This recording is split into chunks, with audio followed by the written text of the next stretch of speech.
The stories of Mahabharata, retold by Sudipta Bhaumik.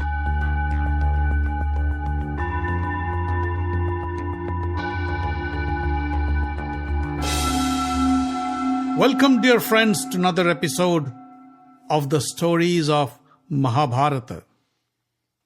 In the last episode, we heard how Sikhandi and Arjun riddled Bhishma's body with arrows and incapacitated him for good.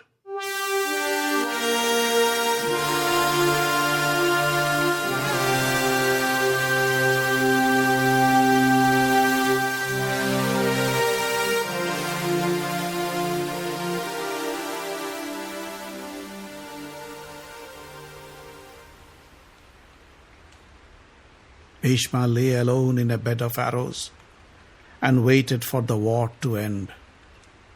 Bhishma's fall was a big blow to the Kauravas, who thought he was invincible.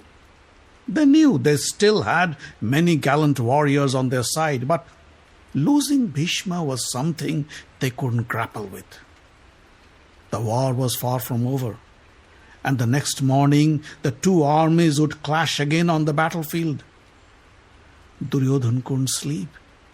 He strutted around his tent and tried to figure whom to pick as his next commander-in-chief, who could lead his army to victory. Karna couldn't sleep either. His fights with Bhishma created a bitterness between them. Enraged by Bhishma's insult, he had promised not to fight as long as Bhishma was in the battlefield.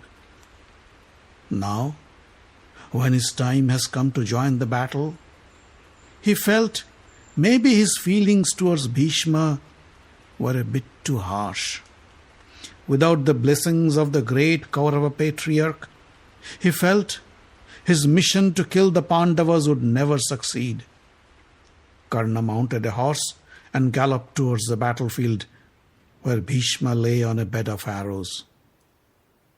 The sun was yet to rise when Karna got off his horse and walked towards Bhishma.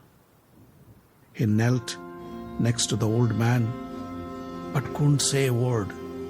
Tears flowed down his cheeks as he covered his mouth with his fist to control his emotions. Bhishma opened his eyes and noticed Karna. He called his guards and said, "Can you please leave us alone for a moment?" The guards bowed and moved away. Bhishma extended his arm and gently touched Karna's shoulder. "I'm glad you came to see me. I'd have been really angry at you if you didn't come." Karna couldn't speak. Bhishma said, "To tell you the truth, I was never really angry at you. I knew you are the only one who could cause real harm to the Pandavas. So my insults and harsh words were only meant to demoralize you and distract you from your mission. Karna, I know your true identity. I know you are Kunti's firstborn child. The Pandavas are your brothers. In my final hours, please grant me my last wish. Abandon your animosity towards the Pandavas and join them to end this battle. Let me be the last man to die in this war. Let all the kings and warriors go home and live their lives in peace." Karna gently freed himself from Bhishma's touch and said, "I respect your request, but I'm sorry, I can't oblige. Kunti abandoned me. It was Adhirath, the charioteer, who rescued me and brought me up, and that is my true identity, son of a charioteer. Duryodhan has been kind to me and has given me the respect and honor I deserve, for which I have pledged my life to Duryodhan. I cannot leave him now, just as Krishna is determined to make the Pandavas victorious, so am I determined to destroy the Pandavas. Either I will kill the Pandavas or they will kill me. Nothing can prevent this inevitability. Grandfather, I came here to seek your permission to join the battle. Bless me such that I emerge victorious or die in battle and rest in peace. Bhishma sighed. I knew I wouldn't be able to sway you. Still, I tried. Just as I had tried all my life to end this vicious animosity between the Kaurava and Pandava cousins and bring peace to the family.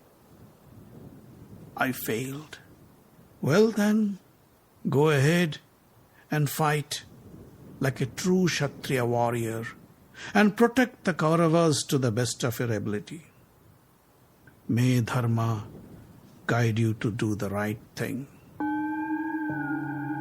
Karna stood up and bowed to Bhishma and then walked away to mount his horse and raced towards the Kaurava camp. When Karna entered Duryodhan's tent, he found the Kaurava generals waiting in silence. Duryodhan stood up from his seat and said, Here you are, Karna. We have been waiting for you. We have a difficult decision to make and I need your counsel. Karna bowed in front of Duryodhan and said, I hope I didn't keep you waiting for long. Please tell me, how can I help you? Duryodhan said, Grandfather's Bhishma's fall has created a huge void that is hard to fill. His indomitable prowess on the battlefield, his wisdom and leadership as our commander for the last 10 days almost took us to the verge of victory. But we haven't achieved victory as yet. And for that, we need a commander-in-chief who can serve as the right successor to Bhishma. Tell me, who do you think would be the best person to fulfill the job? Karna looked around and saw the great Kaurava warriors, DRON, Kripacharya, Salva, Aswathama, all anxiously waiting to listen to Karna's opinion. Karna thought for a moment and then said, My dear friend, each of the great warriors who are assembled here can serve as the commander-in-chief. But we can't make them all commander-in-chief.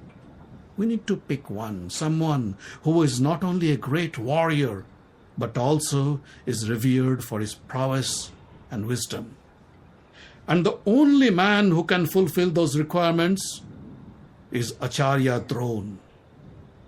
DRON is not only the teacher of many of who have assembled here, but also is regarded as the greatest archer alive. He is learned, experienced, and the wisest of us all.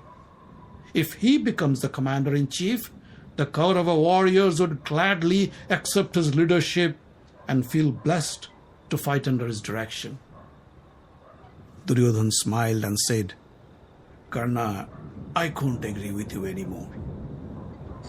He stepped towards DRON and knelt in front of him. Gurudev, you have taught us how to fight and how to use our weapons. Now teach us how to win this great battle. O Gurudev, please be our commander-in-chief and lead us to victory against the Pandavas. DRON touched Duryodhan's head with his right palm and said, My king, I accept your offer. I will lead the Kaurava army and fight the Pandavas to the best of my ability. However, I have a condition. I will kill anyone who dares to fight me, except Drupad's son Drishtadumna. He was born to kill me and I cannot change my destiny. Duryodhan summoned the royal priest and performed the rituals to formally decorate DRON as the commander-in-chief of the Kaurava army. DRON was pleased with Duryodhan's display of respect and honor. He called Duryodhan and said, "You have honored me by giving me the responsibility to be the commander-in-chief. I want to return the favor by rewarding you. Ask me anything you want."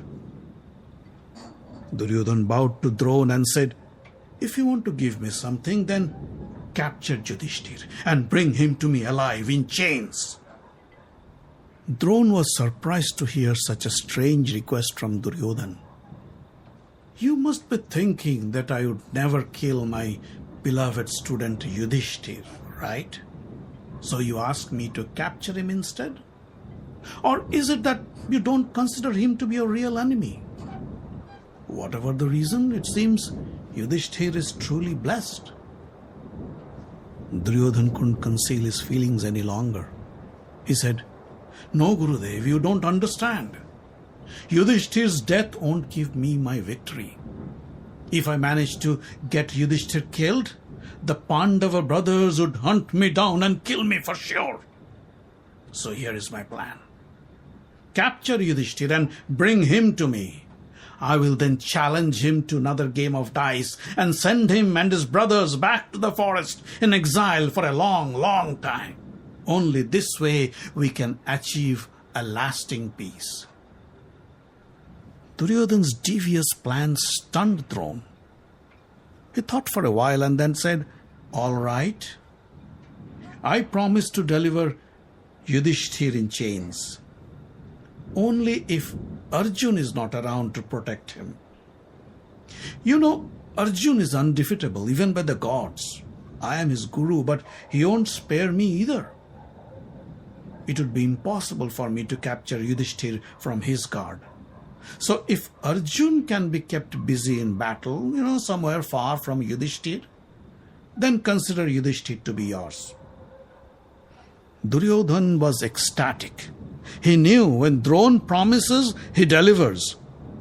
Still, to make sure Drona lives up to his promise, he made his announcement public, and the news spread like wildfire through both the camps.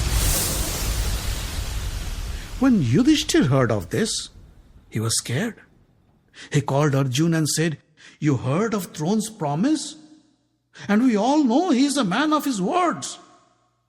But our Gurudev has also given us the hint to ensure his failure. So as long as Drona is alive, stay around me and defend me from his wrath. Don't let anybody lure you away from me." Arjun smiled and said, "You have nothing to worry about. You know I can't kill my teacher Drona, but I will not let him come anywhere near you. I will stay close to you and never let you go out of my sight." Yudhishthir felt relieved. He asked Drishtadyumna to lead the Pandava army to the 11th day's battle. Within moments, the two armies engaged in a fierce battle. Drona led the Kaurava army in his golden chariot and began to mow down the Pandava army with his arrows. Drishtadyumna tried to stop Drona, but the newly appointed Kaurava commander attacked with such ferocity that soon Drishtadyumna had no other option but to flee. Yudhishthir and the other Pandava brothers rushed in to restrain Drona and rescue the Pandava soldiers from his onslaught. On the other side of the battlefield, Abhimanyu was engaged in a fierce battle with Brihadbal. Brihadbal jumped off his chariot to save himself from the incoming missile from Abhimanyu. The missile hit his chariot and instantly killed his horses and his charioteer. Abhimanyu jumped off his chariot. With a machete in hand and a shield on the other, he attacked Brihadbal. Jayadratha saw Brihadbal was in trouble and ran his chariot between him and Abhimanyu. Abhimanyu screamed at the top of his voice and said, "Uncle Jayadratha, get out of my way, else today will be your last day on this earth." He jumped on Jayadratha's chariot and swung his machete at Jayadratha's neck. Jayadratha ducked to save himself and fell off his chariot. The chariot raced away with Abhimanyu on board. Abhimanyu grabbed a mace and jumped off to chase Jayadratha, who was then running for his life. Salva was watching the battle between Abhimanyu and Jayadratha and felt that if he didn't intervene, Jayadratha would be a dead man in a matter of seconds. He got off his chariot with a huge mace in hand and challenged Abhimanyu. My dear grandson, leave Jayadratha alone and fight me if you can.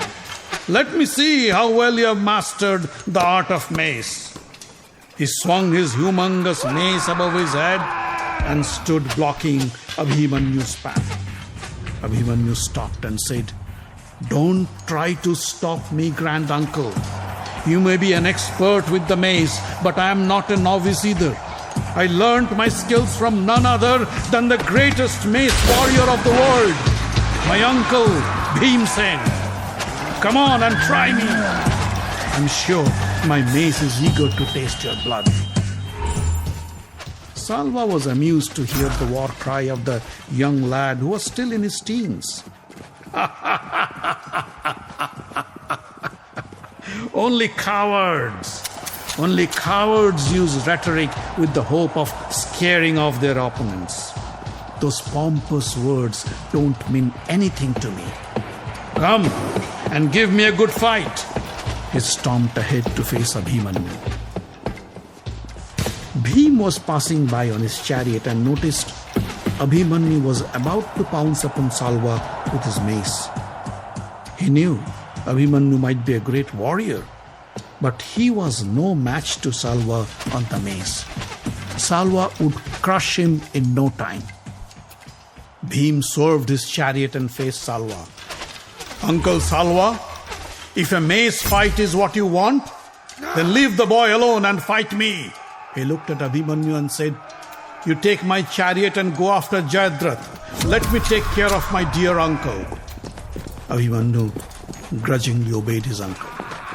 Salva looked at Bhim and said, It was a wise decision indeed. I would have hated myself if I had to kill the boy. But with you it is different. I look at you as my equal. Now let's fight! Salva swung his mace to strike Bhim. With lightning speed, Bhim lifted his mace and it struck Salva with a loud bang. Soon the two warriors engaged in a deadly fight. Sparks flew off their weapons as they struck each other with enormous power. Bhim and Salva kept striking at each other while the soldiers around ran to save themselves from being crushed by the wild swings of their huge maces. The fight continued for hours until the two warriors found themselves thrown to the ground and panting in exhaustion. Kritavarma rushed in and pulled Salva on his chariot and left the battlefield. Bhim stood up and felt relieved that he didn't have to kill Salva that day.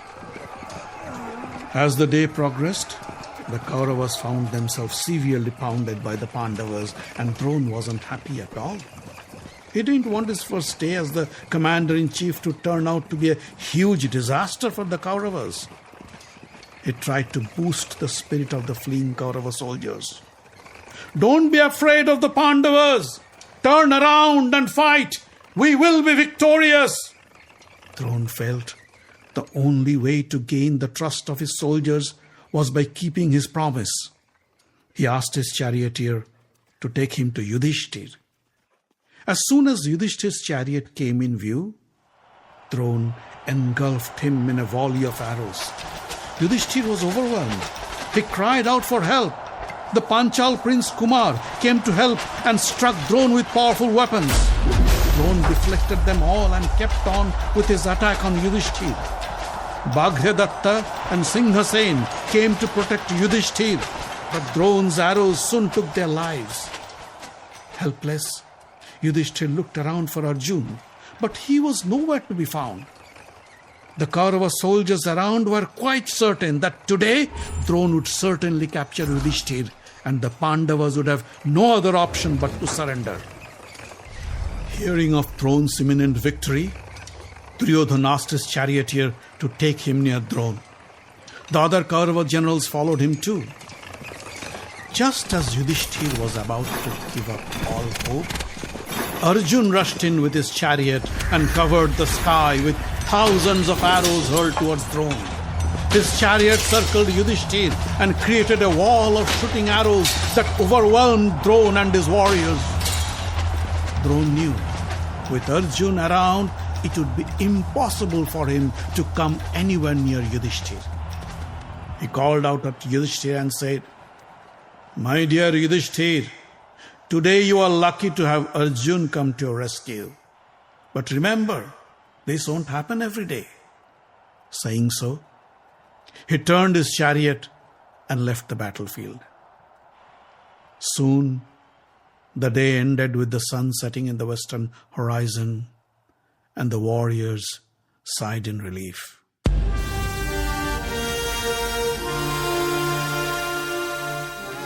The Stories of Mahabharata is written, directed, and told by Sudipta Bhawmik. Audio engineering, original music, and sound design by Avi Ziv. Find us online at facebook.com/Mahabharata Podcast. Join the group for updates and news. Subscribe to the podcast using iTunes or any other podcast catcher. On Twitter, we are at Mahabharat Audio.